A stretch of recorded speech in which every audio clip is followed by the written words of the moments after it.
I'm writing a piece for EXAUDI.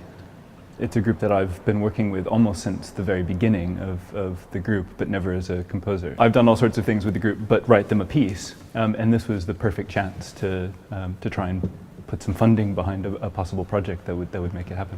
One of the things that's unique about this piece, I'm working with tablature notation, so I'm not dealing with pitches.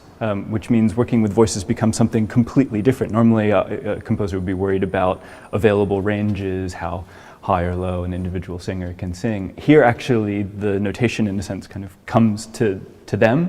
It specifies all of the physiological aspects of vocal sound production. Mouth shape, tongue position, the position of the glottis, how closed or open it is, how breathy the sound is, how much air pressure there is in the sound. It could potentially not work. It's not like writing a piece where you know the notation, you know how the notation's going to work, you know, the sense of what the sounds are going to be, and then it's just a question of craft.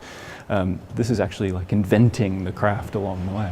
And it's important for me to have the timbre of each individual voice in my ear as I'm working.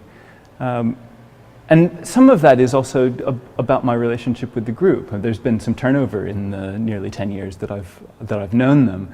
But there are some voices that I've known for 10 years that I know really well. I'm really excited to get to make those voices sound like I want them to sound. There's a lot that I know about the piece, and there's a lot that I don't know about the piece now. To be perfectly candid, it's a little frightening to be inching towards a very strict deadline, and there's a lot left to do. I'm constantly writing from the beginning to the end, over and over and over again, and pulling closer and closer to the surface.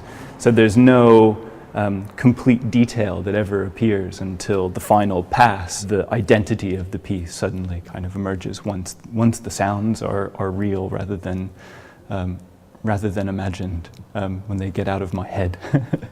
I'm most looking forward to working with these people.